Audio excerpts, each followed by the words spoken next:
السلام علیکم ورحمۃ اللہ وبرکاتہ۔ الحمد للہ رب العالمین والعاقبۃ للمتقین والصلاة والسلام علی سید الاشرف الانبیاء والمرسلین وعلى آلہ الطیبین الطاہرین واصحابہ اکرمین الاکرمین اجمعین، اما بعد، فقد قال الله تبارك وتعالى في القرآن المجيد والفرقان الحميد، فأعوذ بالله من الشيطان الرجيم، بسم الله الرحمن الرحيم، أينما تكونوا يدرككم الموت ولو كنتم في بروج مشيدة، صدق الله العظيم۔ قال الله تبارك وتعالى في شأن حبيبه تعظيما وتكريما، إن الله وملائكته يصلون على النبي يا أيها الذين آمنوا صلوا عليه وسلموا تسليما، اللهم صل على سيدنا محمد وعلى آله وأصحابه أفضل صلواتك وعدد معلوماتك وبارك وسلم۔ تمام حمد و تعریف اللہ رب العالمین کے لیے ہے، جو ساری کائنات کا خالق و رازق ہے، اور لاکھوں کروڑ درود و سلام آخائے دو جہاں تاجدار مدینہ احمد مجتبی محمد مصطفیٰ صلی اللہ علیہ وسلم پر، جن کو اللہ رب العزت نے دونوں جہانوں کے لیے رحمت بنا کر بھیجا۔ حاضرین کرام، ابھی میں نے خطبے کے دوران قرآن مجید کی جس آیت کریمہ کی تلاوت کرنے کا شرف حاصل کیا، اس میں اللہ تبارک و تعالیٰ کا ارشاد ہے کہ تم جہاں کہیں بھی ہو، جس کسی حالت میں بھی ہو، تو موت تمہارے پاس آ ہی جائے گی، اگرچہ کہ تم مضبوط قلعے میں ہی کیوں نہ رہو، موت وہاں پہ بھی تمہارے پاس پہنچ جائے گی۔ اور اسی طرح خالق و جہاں صلی اللہ علیہ وسلم نے ارشاد فرمایا کہ موت ایک پل ہے جو ایک دوست کو دوسرے دوست تک پہنچا دیتی ہے۔ اور اسی طرح حضور نے فرمایا کہ اذکروا حازم اللذات، کہ لذتوں کو توڑنے والی شے کو یاد کرتے رہو، لذتوں کو توڑنے والی شے کا ذکر کرتے رہو۔ حاضرین کرام، قرآن مجید کی اس آیت مبارکہ اور ان احادیث مبارکہ سے یہ بات کھل کر ہمارے سامنے آتی ہے کہ موت ہر حال میں یقینی ہے اور ہر جاندار کے پاس آنے والی ہے، ہر جاندار کا مقدر ہے، کوئی بھی موت سے بچ نہیں سکتا، اگرچہ کہ وہ بڑے سے بڑے قلعے میں اپنے آپ کو بند کیوں نہ کر لے، کسی محفوظ سے محفوظ مقام پر کیوں نہ چلا جائے، موت اس تک آ ہی جاتی ہے، اس کے قریب پہنچ ہی جاتی ہے۔ اور یہ ایک مسلمہ حقیقت ہے کہ اللہ تبارک و تعالیٰ کے سوا کائنات کی ہر شے، ہر چیز فنا ہونے والی ہے،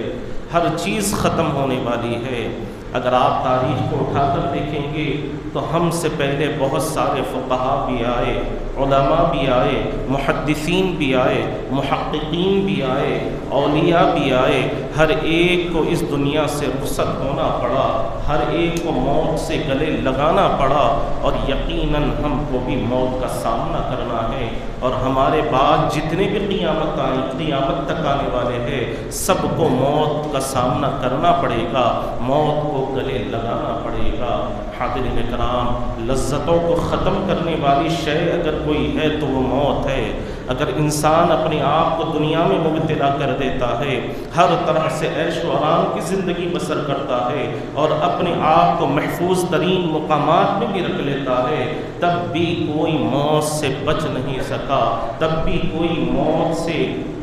رک نہیں سکا، موت اس تک پہنچ ہی گئی ہے۔ آئے دن ہم خود اخبارات میں پڑھتے رہتے ہیں، اخبارات کی سرخیوں میں موت کی خبریں دیکھتے رہتے ہیں کہ کہیں پر کوئی مقام زلزلے کی زد میں آ گیا، کوئی مقام طوفان کے زد میں آ گیا، کہیں پر قتل و غارت گیری ہے، کہیں پر خودکشی ہے، طرح طرح کے حادثات پیش آتے ہیں، اور ان تمام واقعات میں ہزاروں لاکھوں کی تعداد میں لوگ موت کے گھاٹ اترتے رہتے ہیں۔ ہر ایک کو موت کو گلے لگانا پڑتا ہے۔ اس لیے تو اللہ تبارک و تعالیٰ نے قرآن مجید میں فرما دیا کہ کل نفس ذائقۃ الموت، کہ ہر جاندار کو موت کا مزہ چکھنا ہے، ہر جاندار کو موت کا مزہ چکھنا ہے۔ حاضرین کرام، ہر حال میں موت آنے والی ہے۔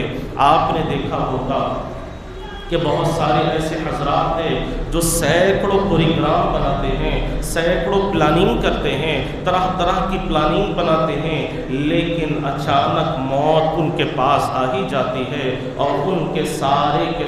پلان دھرے کے دھرے رہ جاتے ہیں، ان کے سارے آئیڈیے دھرے کے دھرے رہ جاتے ہیں۔ اور اس حال میں موت آتی ہے کہ جب موت کا سامنا ہوتا ہے تو آنکھیں کھلی ہی کھلی رہ جاتی ہے، منہ کھلا کا کھلا رہ جاتا ہے، اس لیے کہ انہوں نے دنیا سے اپنے دل کو لگا لیا تھا۔ جب دنیا سے رخصت ہونے کا وقت آیا تو جب ایسے لوگوں کے جسم سے جان نکالی جاتی ہے تو انہیں دنیا چھوڑنے کے لیے بڑی تکلیف ہوتی ہے، بڑی تکلیف کے ساتھ وہ دنیا سے رخصت ہوتے ہیں۔ اگر آپ اسی طرح مومن کی زندگی کو اٹھا کر دیکھیں گے، اس کے موت کے وقت کو اٹھا کر دیکھیں گے کہ جب مومن کے پاس موت آتی ہے تو مسکراتے ہوئے موت کو اپنے گلے لگاتا ہے، اس لیے کہ وہ اپنے دوست سے ملاقات کا مشتاق رہتا ہے، اللہ تبارک و تعالیٰ کے دیدار کے انتظار میں لگا رہتا ہے، اور ہمیشہ موت ہی کی فکر میں لگا رہتا ہے، دن رات موت کو یاد کرتا رہتا ہے، کیونکہ حضور پاک صلی اللہ علیہ وسلم نے فرمایا کہ مومن کا شیوہ یہ ہے کہ وہ روزانہ دن میں کم سے کم 20 مرتبہ موت کو یاد کرتا رہے، 20 مرتبہ موت کا ذکر کرتا رہے۔ جب انسان موت کو یاد کرتا ہے تو اس کے دل میں آخرت کی فکر پیدا ہوتی ہے، آخرت کی تیاری کی فکر پیدا ہوتی ہے۔ حاضرین کرام، جب انسان کے اندر یہ فکر پیدا ہو جائے، اسے یہ فکر لاحق ہو جائے تو پھر اسے موت آتی ہے تو اس حال میں آتی ہے کہ وہ دنیا سے رخصت ہوتا ہے تو مسکراتے ہوئے ہنستے ہوئے رخصت ہوتا ہے۔ آپ نے کئی حضرات کو دیکھا ہوگا کہ جب ان کا انتقال ہوا تو کئی لوگ اس طرح سے بھی دنیا سے گئے کہ ان کے چہروں پر مسکراہٹ ہے، مسکراتے ہوئے اس دنیا سے رخصت ہوئے ہیں، تو اس سے یہ ثبوت ملتا ہے کہ ان کی زندگی کامیاب ہو گئی ہے۔ موت بھی آئی تو ایمان کی حالت میں اللہ تبارک و تعالیٰ نے انہیں موت عطا فرمائی ہے، کیونکہ قرآن مجید میں اللہ تبارک و تعالیٰ کا ارشاد ہے کہ یا ایھا الذین آمنوا اتقوا اللہ حق تقاتہ ولا تموتن الا وانتم مسلمون، کہ اے ایمان والو اللہ سے ڈرتے رہو جس طرح اس سے ڈرنے کا حق ہے، اور مرنا تو ایمان کی موت مرنا، مرنا تو ایمان اور سلامتی کی موت مرنا۔ جب بندے کے دل میں خوف خدا پیدا ہو جاتا ہے اور اللہ تبارک و تعالیٰ کی اطاعت کرنے لگتا ہے، جب اس کا ایمان مکمل ہو جاتا ہے تو پھر اللہ تبارک و تعالیٰ سے موت عطا کرتے ہیں، تو اس شان سے موت عطا کرتے ہیں کہ ایمان کے ساتھ وہ دنیا سے رخصت ہوتا ہے۔ اگر آپ تاریخ کے پنوں کو الٹ کر دیکھیں گے تو ہمیں سینکڑوں اس طرح کے واقعات ملیں گے۔ اگر آپ سیرت مبارکہ حضرت امام اعظم ابو حنیفہ کو اٹھا کر دیکھیں گے، جن کو ہم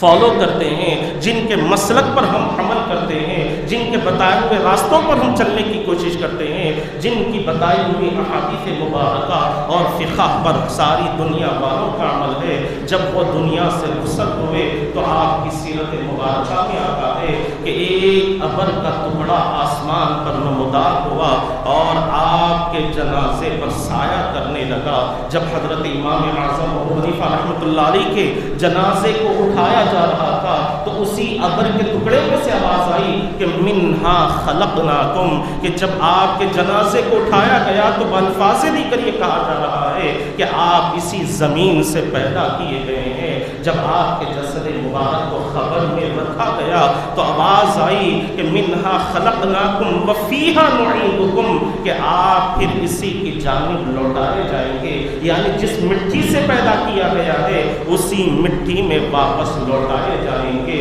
جب آپ کے خبر پر مٹی ڈال دی گئی، مٹی سے خبر پر کر دی گئی، تو پھر وہی ابر کے ٹکڑے میں سے آواز آ رہی ہے کہ وَمِنْهَا نُخْرِجُكُمْ تَارَةً أُخْرَىٰ، اور ہم پھر دوبارہ آپ کو اسی مٹی سے اٹھائیں گے۔ اور اسی طرح حضرت پیران پیر غوث اعظم دستگیر رضی اللہ عنہ کا جب وصال پاک ہوا تو اس وقت بغداد میں رات میں یہ آسمان سے آواز آنے لگی، یہ صدائیں آنے لگی کہ یا ایتھا النفس المطمئنہ ارجعی الی ربک راضیۃ مرضیہ فادخلی فی عبادی وادخلی جنتی، کہ اے نفس مطمئنہ اپنے رب کے پاس لوٹا، اپنے رب کی بارگاہ میں لوٹا، تو نے رب کو راضی کر لیا ہے،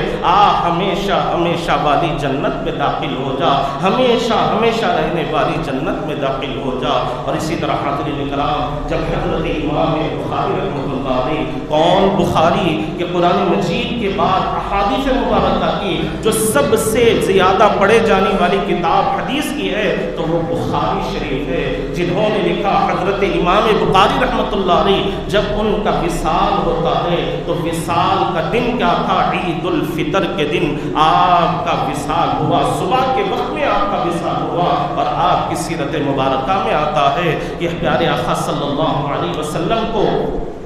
اس وقت رات میں تمام وہاں کے مشائخین نے پیارے آقا کی زیارت کی، تمام اولیاء نے خواب میں حضور کا دیدار کیا، اور کیفیت یہ تھی کہ حضور پاک علیہ السلام ایسے انتظار میں کھڑے ہوئے ہیں جیسا کہ کوئی اپنے خاص مہمان کا انتظار کرتا ہے، کوئی اپنے خاص مہمان کے انتظار میں کھڑا رہتا ہے۔ تو پوچھنے والوں نے پوچھا کہ یا رسول اللہ صلی اللہ علیہ وسلم آپ کس کا انتظار کر رہے ہیں؟ اس طرح آپ کے انتظار کرنے کی وجہ کیا ہے؟ تو پیارے آقا صلی اللہ علیہ وسلم نے ارشاد فرمایا بخاری بخاری، میں بخاری کا انتظار کر رہا ہوں۔ یہ کہتے ہوئے حضور پاک علیہ السلام جنت کے دروازے میں داخل ہو گئے تو لوگوں نے دیکھا کہ اسی وقت حضرت امام بخاری رحمۃ اللہ علیہ کا وصال باکمال ہو چکا تھا، آپ اس دنیا فانی سے رخصت ہو چکے ہیں۔ تو حاضرین کرام، ان تمام واقعات سے ہمیں یہ پیغام ملتا ہے کہ جو لوگ آخرت کی فکر کرتے ہیں، موت کی خبر کی تیاری کرتے ہیں، تو اللہ تبارک و تعالیٰ انہیں اس شان کی موت عطا فرماتا ہے کہ ان کی موت کو اللہ تبارک و تعالیٰ ہمیشہ ہمیشہ کے لیے یادگار بنا دیتا ہے، ہمیشہ ہمیشہ کے لیے اللہ تبارک و تعالیٰ ان کے کارناموں کو زندہ اور باقی رکھ دیتا ہے۔ چنانچہ بزرگان دین نے اپنی زندگی کا مقصد حیاتی اللہ تبارک و تعالیٰ کی رضا کو بنا رکھا تھا، اللہ تبارک و تعالیٰ کی خوشنودی کو بنا کر رکھا تھا، اور جب بھی اپنی زندگی کے لمحات گزارے تو خدا اور اس کے حبیب کی اطاعت میں گزارے، اللہ اور اس کے حبیب پاک علیہ السلام کو یاد کرتے ہوئے گزارے۔ تو اللہ تبارک و تعالیٰ کا بھی یہ وعدہ ہے کہ جب بندہ مجھے تنہائی میں یاد کرتا ہے تو میں اسے اس سے بہتر محفل میں یاد کرتا ہوں، اگر وہ مجھے مجمع میں یاد کرتا ہے تو میں اس سے بہتر مجمع میں اسے یاد کرتا ہوں۔ اور یہیں تک نہیں بلکہ اللہ تبارک و تعالیٰ ایسے لوگوں کی محبت کو لوگوں کے دلوں میں پیدا کر دیتا ہے۔ تو حاضرین کرام، موت کی تیاری ہر ایک کے لیے ضروری ہے، اور بزرگان دین فرماتے ہیں کہ انسان موت سے غافل ہے، جب موت آئے گی تو ان کے آنکھیں کھلیں گی، اس لیے کہ انسان دنیا میں لگا ہوا ہے، اس کے آنکھوں پر پردے پڑے ہوئے ہیں اور وہ سکون کی نیند سو رہا ہے۔ جب موت اس کے پاس آئے گی تو اسے احساس ہوگا کہ میں نے دنیا کے لیے کیا تیار کیا تھا، آخرت کے لیے کیا تیاری کر رکھی تھی، دنیا میں کتنا اللہ تبارک و تعالیٰ کی فرما برداری کی ہے اور کتنا خدا اور اس کے رسول کو ناراض کیا ہے۔ حاضرین کرام، حضور پاک صلی اللہ علیہ وسلم ایک جنازے کے ساتھ تشریف لے گئے. جب نماز جنازہ پڑھا دی گئی اور اس میت کو قبر میں دفن کر دیا گیا تو آقائے دو جہاں صلی اللہ علیہ وسلم زار و قطار رونے لگے. اتنا روئے کہ زمین مٹی بھی بھیگ گئی. تو پوچھنے والوں نے پوچھا کہ یا رسول اللہ آپ اس طرح کیوں رو رہے ہیں؟ تو پیارے آقا صلی اللہ علیہ وسلم نے فرمایا کہ اس خبر کی تیاری کرو، اس خبر کی تیاری کرو. تو حاضرین کرام، خبر ایسی چیز ہے جو ہر روز انسان کو پکارتے رہتی ہے، ہر وقت پکار کر کہتی ہے کہ میں تنہائی کا گھر ہوں، میں مسافر کا گھر ہوں، میں کیڑوں کا گھر ہوں، میں اندھیرے کا گھر ہوں. جس نے اچھے اعمال کیے تو وہ اس نے مجھے روشن کر دیا، اور جس نے برے اعمال کیے، خدا کو ناراض کیا، لوگوں کی حق تلفی کی، اللہ اور اس کے حبیب کی نافرمانی کی، تو میں اس کے لیے کیڑوں کا گڑھا ہوں، میں اس کے لیے اندھیری کا گڑھا ہوں. اور روایات میں پیارے آقا نے فرما دیا کہ قبر جنت کے باغوں میں سے ایک باغ ہے یا دوزخ کے گڑھوں میں سے ایک گڑھا ہے. اگر کوئی اچھے اعمال کر جاتا ہے تو خبر میں اس کے لیے جنت کے دروازوں کو کھول دیا جاتا ہے، جنت کی کھڑکی کو کھول دیا جاتا ہے. اور اگر کوئی برے اعمال کرتا ہے تو خبر ہی سے اس کے عذاب کا سلسلہ شروع ہو جاتا ہے، اس کے حساب و کتاب کا معاملہ شروع ہو جاتا ہے. حاضرین کرام، حکایات میں آتا ہے کہ حضرت عمر بن عبد العزیز رحمۃ اللہ علیہ جو بہت بڑے ولی کامل بزرگ گزرے ہیں، آپ اپنے کسی قریبی رشتہ دار کے جنازے میں شریک ہوئے. جب لوگ قبرستان میں اس میت کو دفن کرنے لگے تو آپ ایک علیحدہ مقام پر جا کر بیٹھ گئے اور زار و قطار رونے لگے. لوگوں نے پوچھا کہ حضرت یہ کیا معاملہ ہے کہ آپ کے قریبی رشتہ دار کو تو وہاں پر دفن کیا جا رہا ہے اور یہاں آپ ایک علیحدہ مقام پر آ کر کوئی اور جگہ پر بیٹھ کر آپ زار و قطار رو رہے ہیں؟ تو حضرت عمر بن عبد العزیز رحمۃ اللہ علیہ نے ارشاد فرمایا کہ میرے رونے کی وجہ یہ ہے کہ قبرستان نے مجھ سے پوچھا کہ اے عمر بن عبد العزیز، ذرا تم مجھ سے سوال تو کرو کہ میں اپنے پاس آنے والوں کے ساتھ کیا سلوک کرتی ہوں، میں اپنے پاس آنے والوں کے ساتھ کیسا سلوک کرتی ہوں. تو حضرت عمر بن عبد العزیز رحمۃ اللہ علیہ نے قبرستان سے پوچھا، ان قبرستان کی مٹی سے پوچھا کہ تو اپنے پاس آنے والوں سے کیا سلوک کرتی ہے؟ تو اس نے کہا کہ میں اپنے پاس آنے والوں کے کفن کو پھاڑ دیتی ہوں، ان کے جسم کے حصے کے ٹکڑے ٹکڑے کر دیتی ہوں اور ان کا خون چوس لیتی ہوں اور ان کے گوشت کو کھا لیتی ہوں. یہ سننا ہی تھا. حضرت عمر بن عبد العزیز رحمۃ اللہ علیہ زار و قطار رونے لگے اور فرمایا کہ دنیا کی زندگی بہت تھوڑی ہے، دنیا کی زندگی بہت ہی مختصر ہے، آخرت کی فکر کرو. اور ہر جوان بوڑھا ہونے والا ہے اور ہر ایک کو موت کا مزہ چکنا ہے. لوگ آج دنیا کی غفلت میں پڑے ہوئے ہیں، حالانکہ لوگوں کو خبر کی تیاری کرنی چاہیے، حشر کی تیاری کرنی چاہیے. حاضرین کرام، آپ خود تاریخ کو اٹھا کر دیکھیں کہ اسی آسمان کے نیچے، اسی زمین کے اوپر ایسے ایسے لوگ پیدا ہوئے ہیں کہ جن کے مال و دولت کو دیکھ کر لوگ رش کیا کرتے تھے، جن کے عہدوں پوسٹوں کو دیکھ کر لوگ رش کیا کرتے تھے، جن کی لیڈرشپ کو دیکھ کر لوگ رش کیا کرتے تھے، جن کی بادشاہی کے رعب و دبدبے کو دیکھ کر لوگ حیرت زدہ رہا کرتے تھے. آج ذرا جا کر ان کی خبروں کو دیکھو کہ ان کی خبریں کھنڈرات میں تبدیل ہوئی ہیں. ایسے لوگ جن کے پاس کوئی تنہا نہیں جا سکتا تھا، بے ادبی نہیں کر سکتا تھا، کسی قسم کی گستاخی نہیں کر سکتا تھا، لیکن آج کیا حال ہے کہ ان کی خبروں پر کتے دوڑ رہے ہیں. کوئی ان کے لیے قرآن کی تلاوت کرنے والا نہیں ہے، ان کے لیے ایصال ثواب کرنے والا نہیں ہے. بھلا آپ مجھے بتلائیں کہ اتنی مال و دولت ہونے کے باوجود بھی اگر وہ آخرت کی تیاری نہیں کر کے گئے ہیں تو پھر ان سے بڑا بد نصیب کون ہوگا، ان سے بڑا بدقسمت کون ہوگا. اسی لیے تو یہ تمام واقعات ہمیں پیغام دے رہے ہیں کہ اللہ نے تمہیں موقع عطا فرمایا ہے. جو سانسیں تمہاری چل رہی ہیں اسے غنیمت جانو، دنیا کی فکر چھوڑ دو، آخرت کی فکر میں لگ جاؤ، خبر کی تیاری میں لگ جاؤ. یہی تمہارے لیے کامیابی کی ضمانت ہوگی، یہی تمہارے لیے کامیابی کا نجات کا ذریعہ بنے گی۔ اگر تم دوسروں کی طرح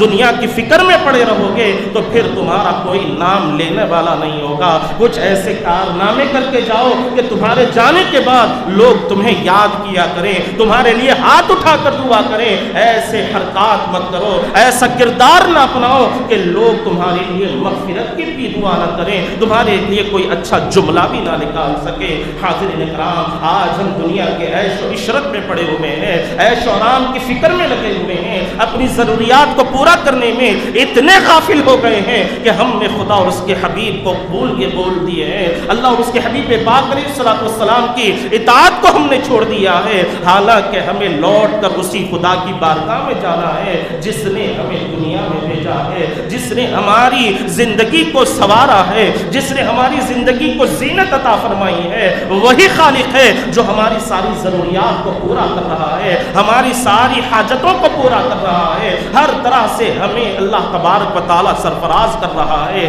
چاہیے تو یہ تھا کہ ہم اپنی ساری زندگی اللہ اور اس کے حبیب کے لیے قربان کر دیتے، ان کے نام پر قربان ہو جاتے، ان کے لیے اپنی آپ کی زندگی کو وقف کر دیتے۔ حاضرین کرام، جن لوگوں نے بھی اللہ اور اس کے حبیب کے لیے اپنی زندگی کو قربان کیا تو اللہ تبارک و تعالیٰ نے انہیں شان والی، عزت والی موت عطا فرمائی۔ اور یہیں تک نہیں بلکہ اللہ تبارک و تعالیٰ نے ان کے زندگی کے ایک ایک لمحے کو اللہ نے باقی رکھ دیا، ہمیشہ ہمیشہ کے لیے زندہ رکھ دیا، اور قیامت تک کے لوگوں کے لیے اللہ تبارک و تعالیٰ نے اسے پیغام بنا دیا۔ تو ہمیں بھی چاہیے کہ اللہ تبارک و تعالیٰ کی اطاعت کرتے رہیں اور موت کو روزانہ کم سے کم 20 مرتبہ یاد کرتے رہیں، اور خبر کی، حشر کی تیاری کرتے رہیں، آخرت کی فکر کرتے رہیں، اللہ اور اس کے حبیب پاک کو راضی کرتے رہیں۔ حاضرین کرام، انسان ہر چیز کی پلاننگ بناتا ہے، ہر چیز کے لیے وہ پلاننگ پہلے سے کرتا ہے، ہر چیز کا پہلے سے انتخاب کر سکتا ہے، لیکن کوئی یہ نہیں کہہ سکتا کہ موت اس کے پاس کب آئے گی، کہاں سے آئے گی، کس حال میں آئے گی، وہ کس طرح سے دنیا سے رخصت ہونے والا ہے۔ آپ خود اخبارات میں یہ خبریں پڑھ رہے ہیں کہ کوئی کھیلتے کھیلتے اچانک ہارٹ آتا ہے تو دنیا سے رخصت ہو جاتا ہے، ڈیوٹی پر ہوتا ہے تو چلتے چلتے زمین پر گر کر موت کے گھاٹ اتر جاتا ہے، موت کو گلے لگا لیتا ہے۔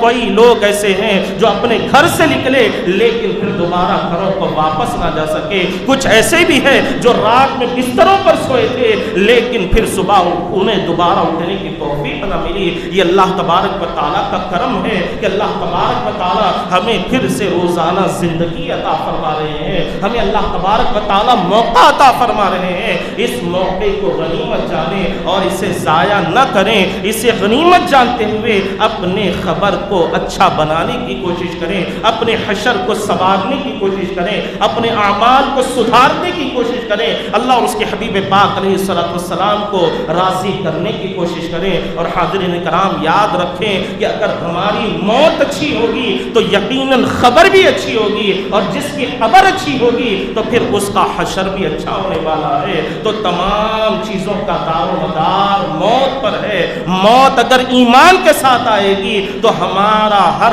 آنے والا راستہ آسانی سے مکمل ہو جائے گا، ہر آنے والی منزل آسانی کے ساتھ ہم طے کر پائیں گے۔ اگر ہماری موت ایمان پر نہ ہوگی، بغیر ایمان کے ہم دنیا سے رخصت ہوں گے تو پھر آنے والی بھی منزلیں ہمارے لیے بڑی ہی کٹھن ہوگی، ہمارے لیے بڑی ہی دشوار ہوگی۔ تو حاضرین کرام، تمام باتوں کا خلاصہ کلام یہی ہے کہ ہمیشہ موت کی فکر کرتے رہیں، آخرت کی تیاری کی فکر کرتے رہیں، اور ہمارے سامنے اگر کوئی مقصد ہو تو دنیا والوں کو راضی کرنا مقصد نہ بنے، بلکہ اللہ اور اس کے حبیب پاک علیہ السلام کو راضی کرنے کا اپنی زندگی کا مقصد بنا لیں گے تو اللہ تبارک و تعالیٰ اس کی برکت سے ہماری زندگی کو بھی کامیاب کرے گا، ہماری خبر کو بھی اللہ تبارک و تعالیٰ آباد اور روشن فرما دے گا، اور ہمارے حشر کو بھی اللہ تبارک و تعالیٰ اپنے انعامات سے سرفراز فرمائے گا۔ تو حاضرین کرام، اللہ تبارک و تعالیٰ نے جو ہمیں موقع عطا فرمایا ہے، کئی ایسے لوگ ہیں جو بستروں پر پڑے ہوئے ہیں، جسموں میں اٹھنے کی طاقت تک موجود نہیں ہے، دوسرے کے سہارے کے محتاج ہے۔ کئی ایسے ہیں جو اپنے ہاتھ سے کھانا بھی نہیں کھا سکتے، کئی ایسے ہیں جو اپنے ہاتھ سے اپنی ضروریات کو پورا نہیں کر سکتے۔ حاضرین کرام، اللہ تبارک و تعالیٰ نے ہمیں صحت والی زندگی عطا فرمائی ہے، تندرستی والی زندگی عطا فرمائی ہے، تو ہمیں چاہیے کہ بجائے دنیا کے کھیلوں میں پڑنے کے، دنیا کے غفلتوں میں پڑنے کے، اللہ تبارک و تعالیٰ کے حضور میں حاضر ہو جائیں اور اس کے حبیب پاک علیہ السلام کو راضی کرنے کی کوشش کریں گے، تو اسی کی برکت سے اللہ تبارک و تعالیٰ ہمیں نجات عطا فرمائے گا اور ہمارے ہر اعمال کو اللہ تبارک و تعالیٰ شرف قبولیت عطا فرمائے گا۔ آخر میں دعا ہے کہ جو کچھ کہا گیا، جو کچھ سنا گیا، اس پر اللہ تبارک و تعالیٰ ہم تمام کو عمل کرنے کی توفیق عطا فرمائے اور ہمیں اللہ تبارک و تعالیٰ تا دم آخر صراط مستقیم پر چلنے کی توفیق عطا فرمائے، وہی اعمال کرنے کی توفیق عطا فرمائے جس سے اللہ اور اس کے حبیب پاک علیہ السلام کی رضامندی اور خوشنودی حاصل ہوتی ہو۔ وآخر دعوانا ان الحمد للہ رب العالمین۔